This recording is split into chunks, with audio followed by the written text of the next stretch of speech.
यमराज ने बताया एक बहुत छुपे हुए रहस्य को हम बता रहा हूं मित्रों। एक छुपे हुए रहस्य को आज बता रहा हूं। ये खास करके सभी के जीवन में ये कथा सुननी चाहिए। इस कथा के मार्ग है यमराज का। यमराज का इस प्रकार से है कि जैसे यमराज से छुपा हुआ अंतर्यामी बात था और नारद जी खोलवाए बातों को।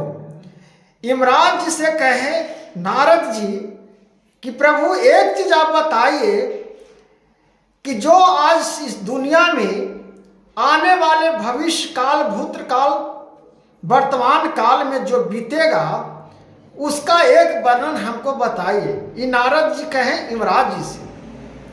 यमराज ने जो यमराज हम लोगों को मृत्यु होता है तो ले जाते हैं, तो इसकी कथा को सुनिए ध्यान पूर्वक से। यमराज ने बताया किस पाप के कारण स्त्रियां समय से पहले विधवा हो जाती है। यमराज ने किनसे कहे? जो ब्रह्मा जी के पुत्र नारद मुनि जी पूछे और नारद मुनि जी से कहे यमराज कि प्रभु इसका कोई काट है, इसका कोई कारण है, किस कारण से विधवा हो जाती है समय से पहले ही स्त्री लोग?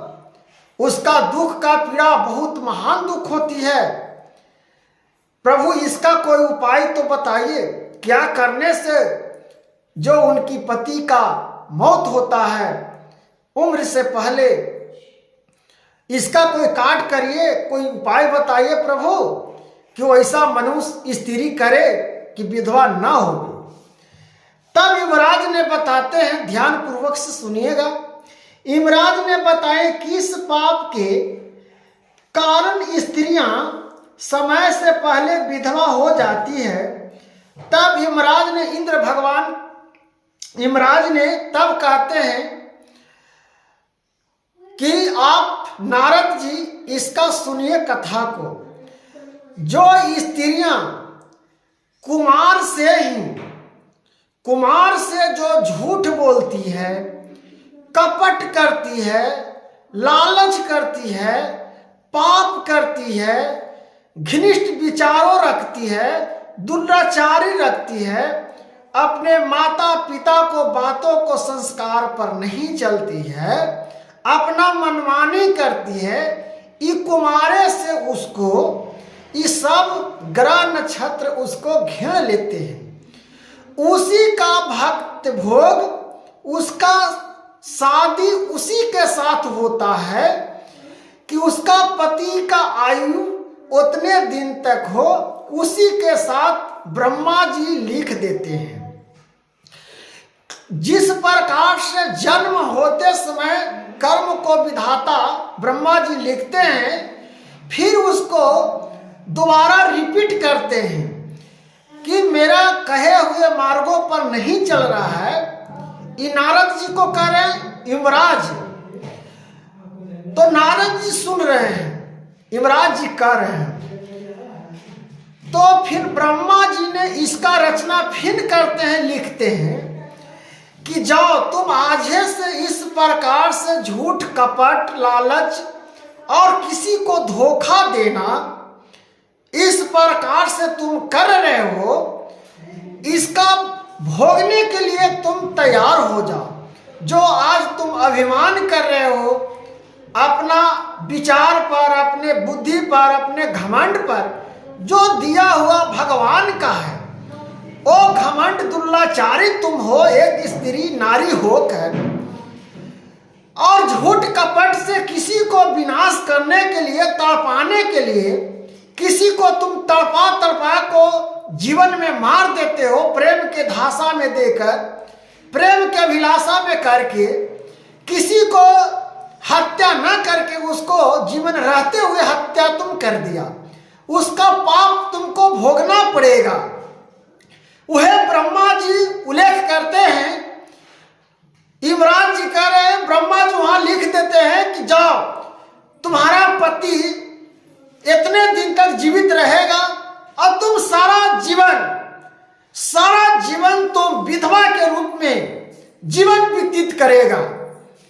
तुम्हारा जो आज तू सुख के मधुर में झूठ वचन, कपट वचन, किसी को प्रेम के झांसा में धोखा दे रहे हो, जब तुम्हारा जवानी में ही पति का हाथ धोना पड़ेगा और तुम जिंदगी भर विधवा के रूप में तुम्हारा सब गलत नजरिया से लोग, जब तक तुम जिएगा जब तक तुमको गलत नजरिया से लोग देखेगा।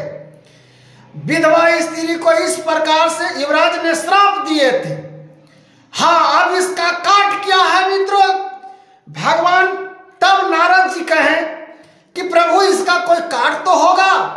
हाँ, युवराज ने कहे कि इसका काट तो एक ही है कि जो झूठ कपट बोलकर अत्याचार किया है, ओ भगवान विष्णु का ध्यान करें कि जो प्रभु हमसे गलती हो चुका है, प्रभु हम स्वीकार करते हैं और आपको पूजा, आज से हम आपका भक्त हैं, आपके वचन पर हम चलूंगा, आपके व्यवहार पर चलूंगा, आपका कहे हुए बातों पर चलूंगा। उसको पाप भगवान नाश कर देते हैं और उसको फिर भगवान शादी उस युवराज के साथ होता है जिसको आयु लंबी हो। वो फिर विधवा नहीं होती है, जीवन अच्छे से पृथ्वी लोक पर काट लेती है। अगर इस प्रकार से युवराज ने नारद मुनि जी को कहे, तब नारद मुनि जी इस प्रकार से सभी भक्तों को सुनाते गए। नारद जी एक जगह बैठने वाले नहीं हैं, नारद मुनि नाम है। नारद मुनि जी जो है सत्य वचन बोलते थे, उनके विचारों में कपट नहीं था, लेकिन लोगों को लगता है कि नारद मुनि यहां से जाके वहां कह देते थे। उनका कहना इसीलिए जन्म हुआ था, जो ब्रह्मा जी का पुत्र थे नारद मुनि, जो नारद जी जो कहे सदवच था। तब युवराज ने इस बात से कहे कि जो उसी दिन मान लेगा कि नहीं मेरे तरफ से गलती हुआ है, मैं स्वीकार करता हूं, इस स्वीकार पर प्रभु हमको माफ कर दीजिए। हरि भगवान विष्णु को शरणों में जाकर अपना मार्ग को, दर्शन को क्षमा मांगेगा, उसको विधवा से मैं रोकवा देता हूं ब्रह्मा जी से। इस प्रकार से युवराज जी से इस वचन सुनकर और नारद जी वहां से चले आए। इसी प्रकार से सभी देवताओं और सभी राज महर्षि, ऋषिवर्ष, राजमहल, राजा के सबको इस प्रश्न को, इस कथा को और कहानी को सुनाए नारद मुनि जी। उसी प्रकार से सती सावित्री ने इस कथा को सुनी और अपना पति को प्राण बचाकर लाई। स्वीकार किया कि मैंने, हमसे गलती हुई है, अपने पिता को महल में उस समय अभिमान में, धन में, घमंड में मैंने किया हूं। ओ प्रभु, हम आपसे क्षमा मांगता हूं और मेरे पति का प्राण लौटा दीजिए। इस प्रकार से नारद मुनि को बातों को सुनकर युवराज ने इस प्रकार से, युवराज जो हम लोगों को प्राण ले जाते हैं, तो युवराज ने बताया किस पाप के कारण स्त्रियां पहले से, समय से पहले विधवा हो जाती है। इसका कथा समझ गए होंगे मित्रों। अगर इस कथा के बारे में अगर आपको समझ में नहीं आया है तो इस 2 बार दोहरा कर, 3 बार दोहरा कर इस कथा को सुनिए। आप जो पाप कर रहे हैं वो पाप से बच जाइएगा और विधवा से भी बच जाइएगा। इसलिए दुर्लाचारी पाप नहीं करनी चाहिए, नहीं तो समय से आप विधवा हो जाइएगा तो जिंदगी भर आपको ठोल मारेगा, लोग आप पर बुरी नजर रखेगी और आप पर बुरी नजर भगवान स्वयं दूसरा को दृष्टि देने के लिए आपको अवगत करते हैं, क्योंकि पहले ही तो आप विधवा हो चुके हैं। भगवान का प्रकोप है, आप गलत कर चुके हैं। आज आप संभालना चाहते हैं कि हम विधवा हो गए हैं, तो आज हम अपना स्थिति को सुधारें अपने वाणी को सुधारे। भैया पहले ही नहीं सुधरे तो आज सुधरने से क्या फायदा। जब पल में मेरा सब चीज छिना गया तो अब सुधरने से क्या फायदा। इसलिए पहले जो सुधर जाता है अपने पति का भाव मान सम्मान और जिस प्रकार से देता है उसका युवराज भी नहीं ठेकता। अगर उसको प्राण उतने दिन तक है फिर भी आपको पति का आयु बढ़ेगा। खाली पर्व करने से पति का आयु नहीं बढ़ता है कि आज हम वट सावित्री व्रत कर रहा हूँ, आज हम पति के लिए करवा चौथ कर रहा हूँ, यह कर रहा हूँ। ऐसा करने से खाली नहीं होता है, इसके लिए बहुत मेहनत कठिन परिश्रम करना पड़ता है।